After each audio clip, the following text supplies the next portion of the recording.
ഈ അടുത്ത കാലത്ത് പുറത്തിറങ്ങിയ PK ശാരംഗമാണിയുടെ ഒരു ആത്മകഥയുണ്ട്. ശാരംഗമാണി എന്ന് പറഞ്ഞാൽ പേര് കൊണ്ടൊരു പക്ഷേ എല്ലാവരും തിരിച്ചറിഞ്ഞു കൊള്ളണമെന്നില്ല. എന്നാൽ ഒരു കാലത്ത് മലയാള ചലച്ചിത്രവേദിയെ പുളകം കൊള്ളിച്ച വടക്കൻ പാട്ട് സിനിമകളുണ്ട്. അതൊരു പക്ഷേ ഒരു നിശ്ചിത പ്രായത്തിന് മുകളിലുള്ളവരൊക്കെ കണ്ടിട്ടുണ്ടാവും. പുതിയ തലമുറയ്ക്ക് അത്ര അറിഞ്ഞു കൊള്ളണമെന്നില്ല. ഉണ്ണിയാർച്ചയും തുമ്പോലാർച്ചയും പാലാട്ട് കുഞ്ഞിക്കണ്ണനും കടത്തനാടൻ അമ്പാടി വരെ 32 വടക്കൻ പാട്ട് സിനിമകളുടെ തിരക്കഥ എഴുതിയ ആളുടെ പേരാണ് ശാരംഗപാണി. ഒന്നുകൂടി കൃത്യമായി മനസ്സിലാകണമെങ്കിൽ ഇന്നും നമ്മുടെ വേദികളിൽ കടലിരമ്പമായി മുഴങ്ങുന്ന ആവേശത്തിന്റെ സാന്നിധ്യം വിപ്ലവ ഗായിക PK മേദിനി റെഡ് സല്യൂട്ട് എന്ന് ആരംഭിക്കുന്ന അനശ്വര വിപ്ലവഗാനത്തിന് മാസ്മരിക ശബ്ദം നൽകിയ അനുഗ്രഹീതയായ ഗായിക, ആ PK മേദിനിയുടെ സഹോദരനാണ് PK ശാരംഗപാണി. ഞാൻ അദ്ദേഹത്തെക്കുറിച്ച് ഇവിടെ പരാമർശിക്കാൻ കാരണം അദ്ദേഹത്തിന്റെ ആത്മകഥയിലെ ഒരു വാചകം ഇങ്ങനെയാണ്: 5ാം ക്ലാസ്സിലേക്ക് ജയിച്ചതിനു ശേഷം എനിക്ക് പഠനം തുടരാൻ കഴിഞ്ഞില്ല. അതിന്റെ കാരണം അദ്ദേഹം പറയുന്നു, അക്കാലത്ത് 5ാം ക്ലാസ്സിലേക്ക് ജയിച്ചു കഴിഞ്ഞാൽ മാസം 2 രൂപ വീതം ഫീസ് കൊടുക്കണമായിരുന്നു. മാസം 2 രൂപ ഫീസ് കൊടുക്കാനുള്ള ശേഷി അന്ന് ചുരുക്കം കുടുംബങ്ങൾക്കേ ഉണ്ടായിരുന്നുള്ളൂ. അതുകൊണ്ട് പഠനം തുടരാൻ കഴിഞ്ഞില്ല. അന്നത്തെ 2 രൂപയാണ്. അത് ഇന്നത്തെ എത്ര ആയിരം രൂപയായിരിക്കും നമുക്ക് സങ്കല്പിക്കാൻ പ്രയാസമാണ്. അപ്പോ 5ാം ക്ലാസ് മുതൽ പ്രതിമാസ ഫീസ് വേണമായിരുന്നു ഈ കേരളത്തിൽ. മഹാഭൂരിപക്ഷം വരുന്ന സാധാരണ കുടുംബങ്ങളിലെ കുഞ്ഞുങ്ങൾക്ക് ആ ഫീസ് അടയ്ക്കാൻ കഴിയില്ല. അതുകൊണ്ടോ സാധാരണ കുടുംബങ്ങളിലെ കുട്ടികൾ 4ാം ക്ലാസ് വരെ മാത്രമേ പഠിക്കുമായിരുന്നുള്ളൂ ഈ കേരളത്തിൽ. അതിന്റെ ഒരു ഇരയാണ് ശാരംഗപാണി. നമ്മളൊന്ന് ആലോചിക്കണം. 4 വരെ പഠിച്ച ശാരംഗപാണി ഒരു കാലത്ത് മലയാള ചലച്ചിത്രവേദിയെ ഉള്ളം കൈയിലിട്ട് അമ്മാനമാടി. അപ്പൊ അദ്ദേഹത്തിന് കുറെ കൂടി പഠിക്കാൻ കഴിഞ്ഞിരുന്നെങ്കിലോ ഇത്രമാത്രം ഉയർന്ന നിലയിലേക്ക് ഒരു പക്ഷെ അദ്ദേഹം വളരുമായിരുന്നില്ല എന്നാരു കണ്ടു? അതാണ് ചരിത്രം. ആ ഒരു ചരിത്രമുള്ള ഈ കേരളത്തിൽ 1957 EMS ഗവൺമെന്റ് അധികാരത്തിൽ വന്നപ്പോഴാണ് വിദ്യാഭ്യാസ വകുപ്പ് കൈകാര്യം ചെയ്ത, നമ്മുടെ നാട് ആദരവോടുകൂടി കാണുന്ന പ്രശസ്തനായ നിരൂപകൻ കൂടിയായിരുന്ന ജോസഫ് മുണ്ടശ്ശേരി, അദ്ദേഹമായിരുന്നു വിദ്യാഭ്യാസ മന്ത്രി. ആ ഗവൺമെന്റാണ് 7ാം തരം വരെ ഫീസ് അടയ്ക്കേണ്ടതില്ല എന്ന ചരിത്രപരമായ തീരുമാനം കൈക്കൊണ്ടത്. ആ തീരുമാനത്തിന്റെ പിൻബലത്തിലാണ് കേരളത്തിലെ ലക്ഷക്കണക്കിന് വരുന്ന കുടുംബങ്ങളിലെ കുഞ്ഞുങ്ങൾ 5ാം തരത്തിലേക്ക് പോകാൻ തുടങ്ങി, 6ലേക്ക് വിജയിച്ചു, 7ൽ പഠിക്കാൻ തുടങ്ങി. അപ്പോഴേക്ക് ഗവൺമെന്റിനെ പിരിച്ചുവിട്ടു. 1989 വിമോചന സമരം. പിന്നെ ഒരു ദശാബ്ദം കഴിഞ്ഞു. 67 വീണ്ടും EMS മുഖ്യമന്ത്രിയായി. വീണ്ടും കമ്മ്യൂണിസ്റ്റ് പാർട്ടി നിയന്ത്രിക്കുന്ന ഗവൺമെന്റ് വന്നു. ആ ഗവൺമെന്റ് അധികാരത്തിൽ വന്നപ്പോഴാണ് 10ാം ക്ലാസ് വരെ ഫീസ് അടയ്ക്കേണ്ടതില്ല എന്ന ചരിത്ര പ്രസിദ്ധമായ തീരുമാനം കൈക്കൊണ്ടത്. കേരളത്തിലെ സാധാരണ കുടുംബത്തിൽപ്പെട്ട ഒരു കുട്ടി ചരിത്രത്തിൽ ആദ്യമായി 10ാം ക്ലാസ് പാസ്സായത് 67 EMS ഗവൺമെന്റിന്റെ ചരിത്രത്തിൽ ഇടം പിടിച്ച ഈ തീരുമാനത്തിന്റെ ഭാഗമായാണ് നമ്മുടെ നാടിന്റെ വിദ്യാഭ്യാസ പുരോഗതി. അതുകൊണ്ടോ ഒരുപാട് കുട്ടികൾ സ്കൂൾ വിദ്യാഭ്യാസം പൂർത്തിയാക്കി, അവർ തുടർന്ന് പഠിച്ചു. അങ്ങനെ കേരളത്തിലെ ഗ്രാമപ്രദേശങ്ങളിലെ തൊഴിലാളിയുടെ വീട്ടിൽ നിന്ന്, സാധാരണക്കാരന്റെ വീട്ടിൽ നിന്ന്, കർഷക തൊഴിലാളിയുടെ വീട്ടിൽ നിന്നൊക്കെ ഉന്നത വിദ്യാഭ്യാസം നേടിയ കുട്ടികളുണ്ടായി. അവർ മത്സര പരീക്ഷകൾ എഴുതി പാസ്സായി.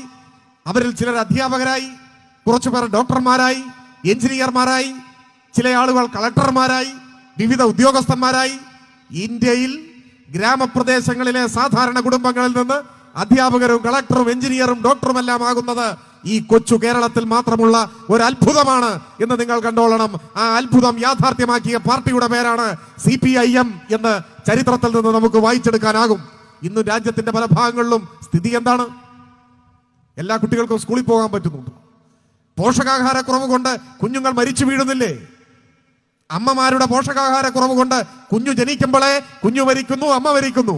ഇന്ത്യയിലെ പല സംസ്ഥാനങ്ങളിലും മരണത്തിന് വേണ്ടി മാത്രമുള്ള പിറവികൾ നടക്കുന്ന നാടായി രാജ്യത്തിന്റെ പല ഭാഗങ്ങളും ഇപ്പോഴും മനുഷ്യർ വെൽകിട ജന്മിമാരുടെ കാൽക്കീഴിലെ പുഴുക്കളെ പോലെ നരക ജീവിതം നയിക്കുമ്പോ ജീവിത നിലവാര സൂചികയുടെ കാര്യത്തിൽ ഈ കൊച്ചു കേരളം അമേരിക്കയുമായി മത്സരിക്കുന്നു, ജപ്പാനുമായി, ഓസ്ട്രേലിയയുമായി, ബ്രിട്ടനുമായി മത്സരിക്കുന്നു. ലോകമാധ്യമങ്ങൾ, ലോകത്തിലെ സാമൂഹ്യ ശാസ്ത്രജ്ഞന്മാർ, സാമ്പത്തിക ചിന്തകന്മാർ കേരളത്തെ അത്ഭുതത്തോടു കൂടി കാണുന്നു. ഇതൊന്നൊരത്ഭുതം. ഒരു 3ാം ലോക ദരിദ്ര രാജ്യത്തിലെ ഒരു കൊച്ചു സംസ്ഥാനം ജീവിത നിലവാരത്തിന്റെ വിവിധ സൂചികകൾ വെച്ച് വികസിത മുതലാളിത്ത രാജ്യങ്ങളോട് മത്സരിക്കുന്നു. അതിന് പ്രാപ്തനാക്കിയത് ഈ മഹാപ്രസ്ഥാനമാണ്.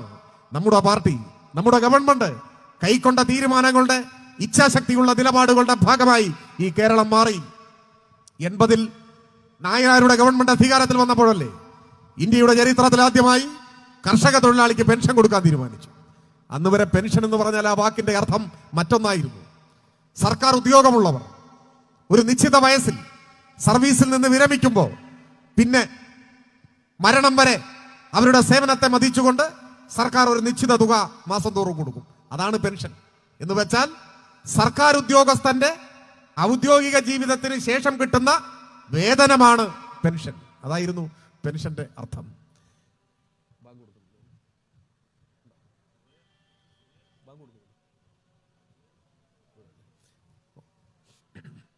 ആ വാക്കിന്റെ അർത്ഥം 80-ലെ നായനാർ ഗവൺമെന്റാണ് മാറ്റിക്കുറിച്ചത്. എന്തായി? കർഷക തൊഴിലാളി പെൻഷൻ അർഹനാണ്. ആരോഗ്യമുള്ള ജീവിതകാലം മുഴുവൻ അന്യന്റെ പാടശേഖരങ്ങളിൽ പണിയിടങ്ങളിൽ തന്റെ വിയർപ്പൊഴുക്കിയവൻ ജീവിത സായാഹ്നത്തിൽ ആരോഗ്യം ക്ഷയിച്ച് അസുഖം ബാധിച്ച് ശയ്യാവലംബിയായി കിടക്കുമ്പോൾ അത്യാവശ്യം മരുന്ന് വാങ്ങാനെങ്കിലും ഉപകരിക്കുന്ന ഒരു ചെറിയ തുക മാസം തോറും പെൻഷനായി കൊടുക്കണം എന്ന് നമ്മുടെ ഗവൺമെന്റ് തീരുമാനിച്ചു. ചിലർ നെറ്റിയൊളിച്ചു, ചിലരല്ല. കോൺഗ്രസിനായിരുന്നു ഏറ്റവും വലിയ അസ്വസ്ഥത. കർഷക തൊഴിലാളിക്ക് പെൻഷനോ? പരിഹസിച്ചു. എങ്ങോട്ടാണ് ഈ ഗവൺമെന്റ് പോകുന്നത്? കോൺഗ്രസ് ഒരു സിദ്ധാന്തം അവതരിപ്പിച്ചു. പെൻഷൻ കൊടുത്താൽ അവർ കള്ളു കുടിക്കും. അതായിരുന്നു സിദ്ധാന്തം. ആരെങ്കിലും ചിലർ ചിലപ്പോൾ കുടിച്ചിട്ടുണ്ടാവും. അത് പെൻഷൻ കൊടുത്തിട്ടില്ലെങ്കിലും അതിനുള്ള വക കണ്ടെത്തും. അതൊരു മനഃശാസ്ത്രമാണ്. പക്ഷേ കർഷക തൊഴിലാളികളോട് തന്റെ ആരോഗ്യം മുഴുവൻ നാടിന്റെ ഭക്ഷ്യസുരക്ഷയ്ക്ക് വേണ്ടി സമർപ്പിച്ച ഒരു ജനതയോട് നന്ദി കാണിക്കേണ്ടതുണ്ട് എന്ന് നമ്മുടെ ഗവൺമെന്റ് തീരുമാനിച്ചു. ഈ രാജ്യത്തിന്റെ ചരിത്രത്തിൽ ആദ്യമായി ഈ കേരളത്തിന്റെ മണ്ണിൽ കർഷക തൊഴിലാളി പെൻഷൻ നമ്മൾ ആരംഭിച്ചു. ഇപ്പോ അത് വളർന്നു വ്യാപിച്ചു. ക്ഷേമ പെൻഷൻ എന്ന സങ്കല്പം ഇന്ത്യയിൽ ഏറ്റവും ആരോഗ്യ സമ്പൂർണമായി നിൽക്കുന്നു നമ്മുടെ നാട്ടിൽ. കർഷക തൊഴിലാളി പെൻഷൻ, വാർദ്ധക്യകാല പെൻഷൻ, വിധവാ പെൻഷൻ, വികലാംഗ പെൻഷൻ, അഗതി പെൻഷൻ, അനാഥ പെൻഷൻ, അങ്ങനെ പോവുകയാണ് പെൻഷൻ. 60 ലക്ഷം മനുഷ്യർ കേരളത്തിൽ നിന്ന് പെൻഷൻ വാങ്ങുന്നു. 60 ലക്ഷം. 1600 രൂപ ഒരു മാസം. കേന്ദ്ര ഗവൺമെന്റ് സാമ്പത്തികമായി നമ്മളെ ശ്വാസം മുട്ടിച്ചു കൊല്ലുന്ന നീതീകരിക്കാനാവാത്ത പകപോക്കൽ രാഷ്ട്രീയത്തിന്റെ ഭാഗമായി ചിലപ്പോൾ ചില മാസങ്ങളിലൊക്കെ കുടിശ്ശിക വരും. ഒരു മാസം മുടങ്ങി, അടുത്ത മാസം കൊടുത്തു, അങ്ങനെയൊക്കെ വരും. പക്ഷേ 1600 രൂപ പ്രതിമാസ പെൻഷനാണ്. ഒരു വീട്ടിൽ ഒരു അമ്മൂമ്മ, ഒരു അപ്പൂപ്പൻ, 2 പേരേ ഉള്ളൂ എന്ന് കരുതുക. ഈ 2 പേർക്ക് വാർദ്ധക്യകാല പെൻഷൻ കിട്ടിയാൽ 3200 രൂപ ഒരു മാസം കിട്ടും. അതൊരു മഹാസംഖ്യയാണെന്നല്ല, പക്ഷെ അരി വാങ്ങിക്കാം, പട്ടിണി കിടക്കണ്ട. അതാണ് കേരളത്തിന്റെ ഉറപ്പ്. ഇന്ത്യയിൽ മറ്റൊരു സംസ്ഥാനത്തും 1600 രൂപ ഇങ്ങനെ ക്ഷേമ പെൻഷൻ ഇല്ല. ചില സംസ്ഥാനങ്ങളിൽ പെൻഷനേ ഇല്ല. ഇനി ഉള്ളിടത്ത് 200 രൂപയാണ്. അതൊരു 20,000 പേർക്കൊക്കെ ആകെ. ഇതാണ് സ്ഥിതി. കേരളത്തിൽ ആ സ്ഥാനത്താണ് 60 ലക്ഷം പേർക്ക് 1600 രൂപ പെൻഷൻ. ഇങ്ങനെ ക്ഷേമ പെൻഷൻ സങ്കല്പം ആവിഷ്കരിച്ചത് 87-ലെ ഗവൺമെന്റ് സമ്പൂർണ്ണ സാക്ഷരത. ലോകത്തിൽ സാക്ഷരതയുടെ കാര്യത്തിൽ ഏറ്റവും മുൻപന്തിയിൽ നിൽക്കുന്ന ഒരു ഭൂപ്രദേശമാണ് നമ്മുടെ കേരളം. അമേരിക്കൻ ജനസംഖ്യയിൽ 19% പേർക്ക് എഴുത്തും വായന പറഞ്ഞുകൂടാ എന്നാണ് ഒരു കണക്ക്. അപ്പൊ അതിനേക്കാൾ മുന്നിലാണ് നമ്മൾ നിൽക്കുന്നത്. ലോകത്തിന്റെ നെറുകയിൽ ഈ നേട്ടങ്ങളുമായി നമ്മൾ നിൽക്കുന്നു. അധികാര വികേന്ദ്രീകരണത്തിന്റെ ചരിത്രത്തിൽ മഹത്തായ നാഴികക്കല്ലായി ജനകീയ ആസൂത്രണം മാറി. ഗ്രാമീണ മേഖലകളിൽ, ഗ്രാമപഞ്ചായത്തുകളിൽ ചെമ്മൺ പാതകൾക്ക് കറുത്ത നിറം കൈവന്നത് ആ ഗവൺമെന്റിന്റെ ജനകീയാസൂത്രണ പദ്ധതിയുടെ ഭാഗമായിട്ടല്ലേ? 96-2001 ഗവൺമെന്റിന്റെ കാലത്ത് ജനകീയാസൂത്രണം വന്നതിന് ശേഷമാണ് പഞ്ചായത്ത് റോഡുകൾ ടാറിടാൻ ആരംഭിച്ചത്. അത് എളുപ്പത്തിൽ മനസ്സിലാകാൻ ഒരു ഉദാഹരണം പറഞ്ഞു വന്നേ ഉള്ളൂ. മറ്റൊട്ടേറെ അധികാര വികേന്ദ്രീകരണത്തിന്റെ ഭാഗമായ മാറ്റം നമ്മുടെ ഗ്രാമപ്രദേശങ്ങളിൽ ഉണ്ടായത് ആ ഗവൺമെന്റിന്റെ പ്രവർത്തനങ്ങളുടെ ഭാഗമായി കൈവന്നതാണ്. ഇപ്പോഴും നവകേരളം എന്ന മഹാലക്ഷ്യവുമായി നമ്മുടെ ഗവൺമെന്റ് മുൻപോട്ട് പോവുകയാണ്.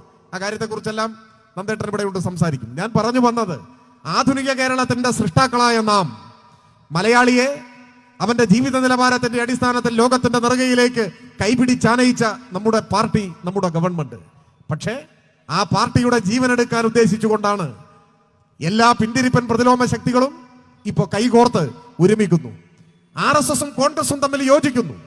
അത് ചരിത്രത്തിൽ പണ്ടേ ഉള്ളതാണ്.